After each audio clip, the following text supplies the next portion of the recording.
I'm incredibly excited today because this was my most anticipated figure of 2025. Even though this figure technically first came out in 2024 in the US, I've had to wait. I don't have to wait any longer. I've been repeating Beetlejuice for months. It's finally here. Let's get into it. Hi all, Chris here, and today's a really special review. It's the Sideshow Beetlejuice figure, the 1/6 scale Beetlejuice that I first put out my sort of first look video on last year, and I was incredibly excited about this figure, and it was one of those where I absolutely knew I wanted it as soon as I saw it. So without further ado, let's get stuck in because I cannot wait to review this figure. And we're going to start with the box. I mean, what a glorious box it is as well. So this is effectively a VHS case style box, and I love the weathering on the edges of this. And I will show you in a moment that this is an outer sleeve and there is an inner box. I love the little stickers on there, like the comedy sticker and the Sideshow sticker. The side does look like the spine of a VHS videotape with Beetlejuice on it. And the back gives you a really detailed sort of outline of Beetlejuice, some fantastic images of the figure in a number of poses.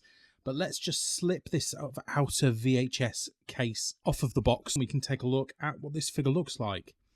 And yeah, I think again, this inner box with its black and white colour scheme, you can see little Beatles sort of drawn on the top and the bottom, the Sideshow 6th scale branding on there as well. And this black and white goes all the way around the box. So I'm really impressed with this Sideshow packaging. And I feel like it goes further than I've seen a lot of Sideshow packages go before, really. And you can see with kind of a blister pack, effectively, what the Beetlejuice figure looks like inside. And what we'll do is we'll lay this down now and you can have a look at the figure still in the box.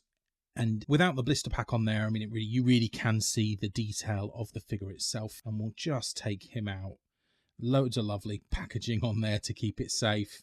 It feels really weighty. I'm so impressed with how it feels in hand. I know that, I mean, look at that face sculpt, incredible. And that soft hair there, we're going to style that a little bit later. There is a video so that you can see how to style the hair on Sideshow's website. But yeah, sorry, it feels weightier in hand. It's got a nice substance to the weight of the body. We'll talk about that a little bit more later. And I think we'll start by taking a look at some of the accessories that come with this. So there are 4 pairs of hands along with an individual hand, but there is also this book of the recently deceased, the handbook of the recently deceased. And it's got some weight to it, actually. It's a nice looking accessory. There's not a great deal to it, and I think the accessories are the one thing that does let this down. But I mean, I knew about that before I bought it. But it's a nice accessory. It'll look good in his hand. It doesn't open. And this is the single individual hand that I was talking about. And this one is Beetlejuice holding his nail file. So you can get him in some really lovely dynamic poses with that one. Really looking forward to styling him with that. And the level of detail on this hand and on all of the hands is incredible. Those fingernails look disgusting and I love it. I don't know if it's showing up very well on the camera, but there's this sort of dirty green covering over some of the hand that shows the sort of mold and moss that's, you know, quintessential of Beetlejuice, really. And you'll see that across all of the hands here as we go through them. So we'll start with the pointing hands. So you get a pair of pointing hands. And let's have a look at the ring on that finger as well. Really well painted. Just beautiful painted and sculpted details on this figure. Yeah, the green mold, you can see it running across the veins, across the knuckles on that hand there. So impressive. And here we have kind of a pair of outstretched hands. So relaxed but outstretched, I'd say. You get a really good look at all of the fingernails there and the sort of number of details. The wrinkling on the inside of the hand is very impressive. It's just such a dope figure. I love it. We've got semi-gripping hands here. So you could hold, I reckon, the book in that. Possibly. We'll take a look at that later. But it's a relaxed grip, I'd say. Again, we'll take a nice look at that ring. And yeah, I mean, it's just, they're all of a fairly equal detail. And I think that's good in the quality control across all of the hands is fairly standard. And then we have a sort of slightly tighter gripping hands. That'll probably be the better hand to put the book in, I'd say. But we will see when we get him in place. I do like the look of that hand as well. I think that's just so well sculpted. And we will also now just take a look at the stand that comes with it as well. So it's one of those sort of crotch grabbing stands. It's fairly basic, actually. It's it's not particularly exciting, a little bit disappointing in a way. Nice Beetlejuice branding on it. And we know exactly what these stands do. They will hold the weight nicely. Probably not going to let him get into a number of dynamic poses, but they'll do the job. He's one of those figures, and I find it sometimes with Sideshow, and let me know in the comments if you agree or not, but I sometimes find the Sideshows don't quite live up to the photos. So those initial images that come out a year before the figure is released and you pre-order them, so often they don't look like this. Look at this head sculpt. This head sculpt looks identical to how it did in the photos, to me anyway. I'm so impressed with the likeness to Michael Keaton on here. It's only a shame you don't get multiple head sculpts, but the look of Beetlejuice is just perfect. It perfectly captures how Michael Keaton looks in the movie. And I mean, the hair, even just fluffy, looks fantastic. As I said, we will style that, and you'll be able to see that in a moment or two. I'm so impressed with the clothing as well. The one thing is the tie sticks out a little bit, so I mean, you can tuck it into his pants to hold it back, and I'm sure that will level down over time. You can see the dirt and grime on his shirt. It's so well aged and stained, and the black and white suit looks fantastic as well. You can see the hands on here are very much outstretched hands. We're moving down into the pant legs, and these boots are a work of art. Fantastic looking boots. Yeah, really well aged and very well sculpted and painted. I think the detail, sort of the leather folds on it look very, very nice. There's not too much under that jacket, but that's fine. The jacket itself looks quite clean. I have seen some people say in other reviews that the black can come off of the jacket if you wet it or warm it up too much. So just be careful with that. I'm going to do my best not to smudge the black on this sculpt. And we will take a look at articulation as well. The head obviously moves 360 degrees, the full Exorcist head movement, and we know that Beetlejuice would do that because he's seen The Exorcist 167 times, and it keeps getting funnier every time he sees it. So I'm really pleased with that. Reasonably good forwards and backwards motion, motion on that head as well. So I'm quite pleased with that. Not too worried about a level of head movement on here though. There's a decent T-pose on here. I don't think that the jacket prevents too much movement. I think it works well. There's a reasonable movement on his arm there. There definitely feels like a double joint, but it only moves about 90 degrees. The wrist twists and pivots absolutely fine. No issues with that.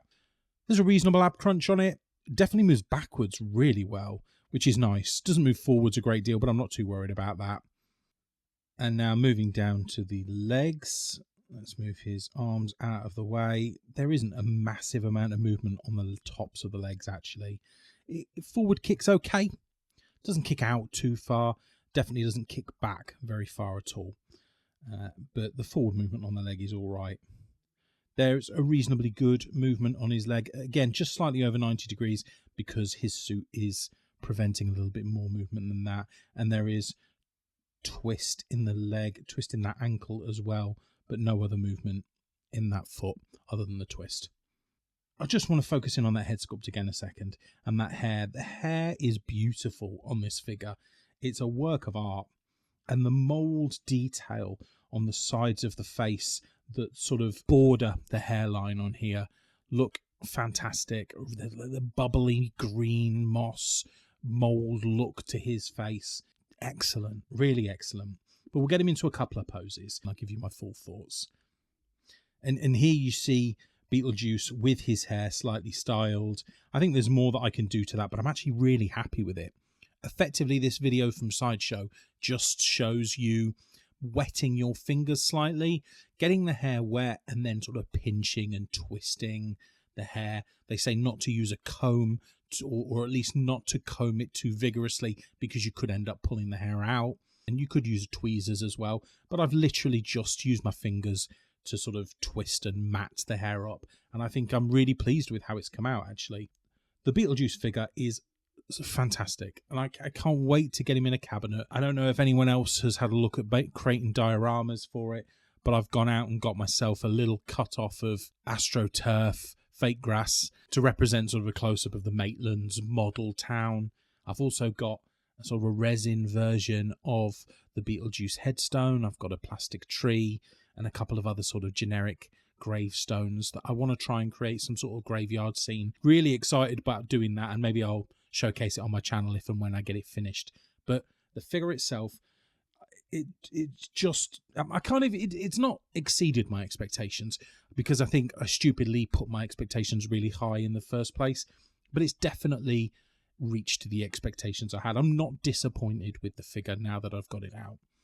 As I said to you earlier, the quality of the body behind the suit feels much more substantial than Sideshow figures have felt to me in the past.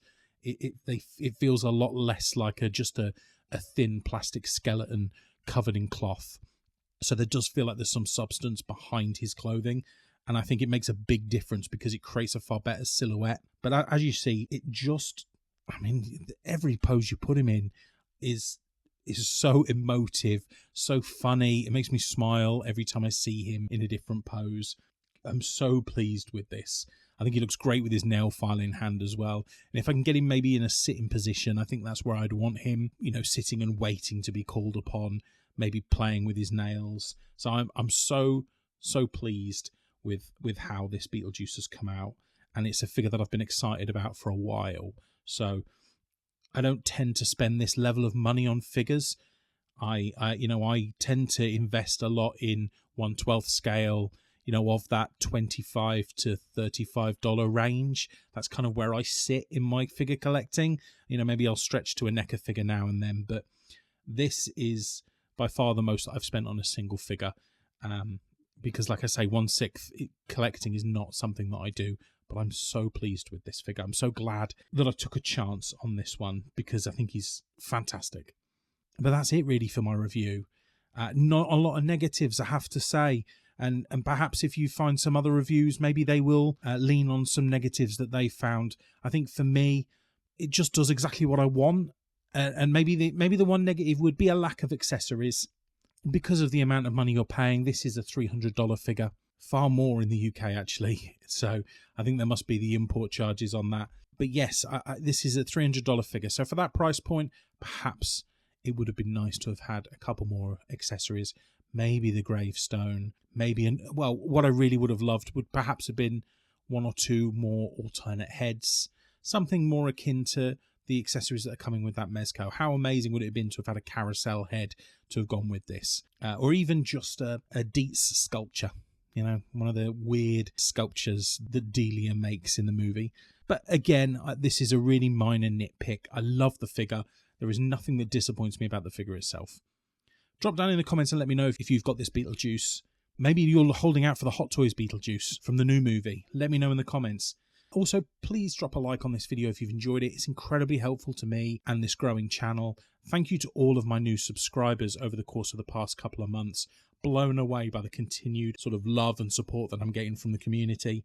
If you would like to join us, please hit that subscribe bell. We would love to have you here. But regardless, if Beetlejuice figures interest you, why not check out this video next? Thanks so much for joining me today. I hope you all take care. Bye-bye now.